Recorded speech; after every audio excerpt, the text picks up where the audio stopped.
C'est au sud du Bénin que vit la majeure partie de la population, là où sont situées les grandes villes comme Cotonou, la capitale économique, et Porto Novo, la capitale administrative.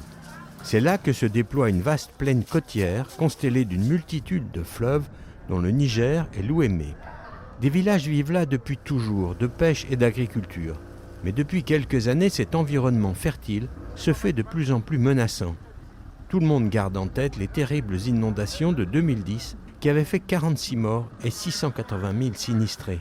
Victime du changement climatique, le Bénin se voit confronté à des intempéries dévastatrices causées par les fortes pluies et des crues de plus en plus fréquentes, comme dans ce village d'Agégué, dans la basse vallée de l'Ouémé.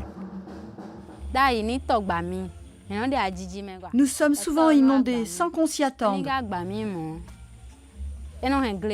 Les inondations détruisent nos récoltes et tuent beaucoup d'enfants. L'école, la salle communale et les habitations ont été inondées plusieurs fois. Là, les risques pour ces populations est qu'en période de crue, l'eau monte dans les chambres, dans les maisons, tout ça là. Et il faut forcément évacuer les populations pour éviter les grandes catastrophes. Face à de telles menaces, le chef de l'État a décidé de réagir pour prévenir ces crises et permettre une meilleure gestion des risques. Avec le projet SAP, Système d'alerte précoce, lancé par le gouvernement en janvier dernier. Un dispositif soutenu par le PNUD, le Programme des Nations Unies pour le développement, et le Fonds pour l'environnement mondial.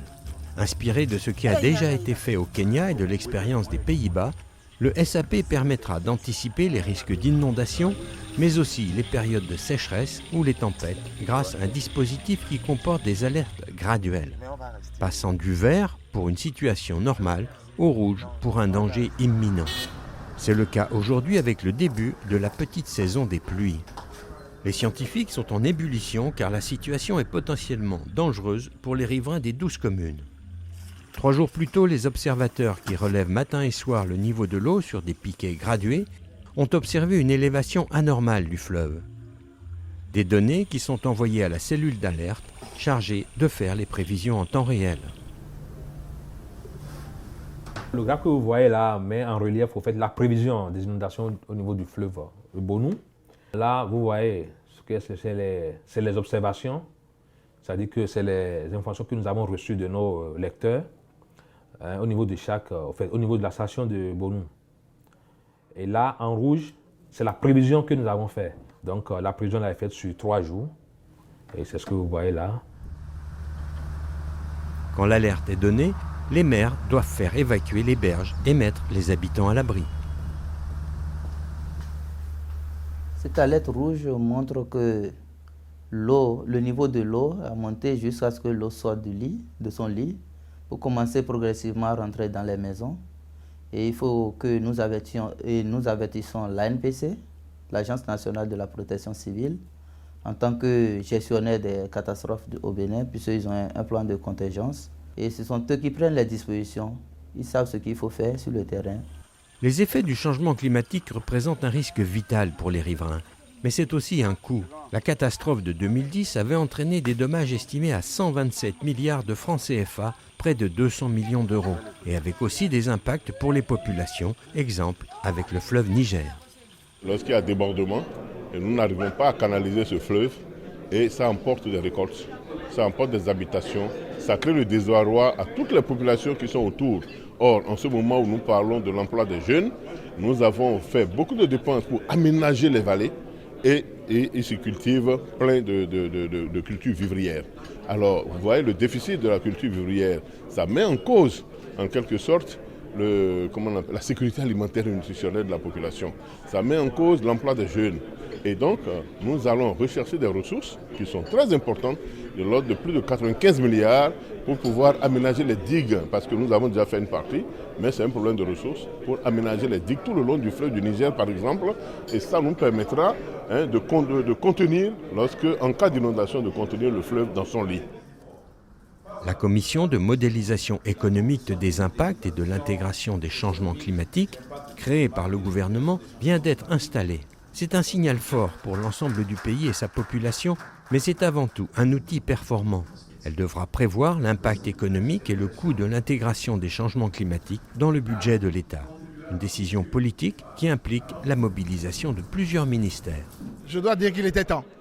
Il était temps parce que nous avons, à mes yeux, dans les pays africains, beaucoup de retard à intégrer dans nos politiques économiques, à intégrer dans notre programmation budgétaire les effets du changement climatique et globalement de l'environnement. La commission qu'on vient d'installer est un outil que nous mettons non seulement en place pour la coordination des décisions, mais pour prendre des décisions beaucoup plus professionnelles. Parce qu'aujourd'hui, la croissance que nous recherchons ne doit pas être une croissance erratique.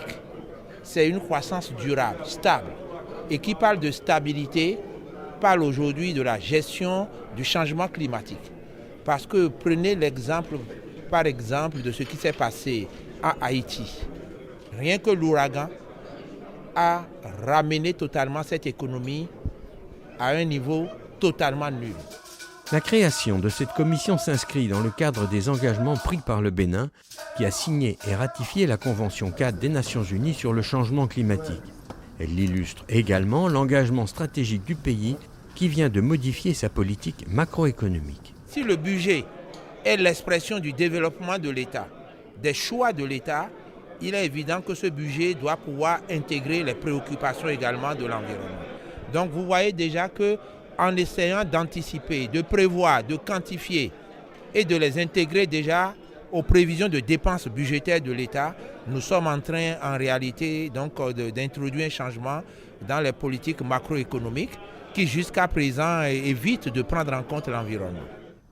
Le Bénin est l'un des 11 pays d'Afrique à bénéficier du projet SAP appuyé par le PNUD.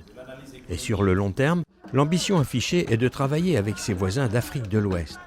D'ores et déjà, le pays fait figure de pionnier, au-delà même du continent, preuve d'une réelle volonté politique de prendre son destin en main. Plutôt que d'être des assistés humanitaires, essayons donc d'anticiper ces risques de façon professionnelle et de manière à les intégrer dans nos prévisions budgétaires.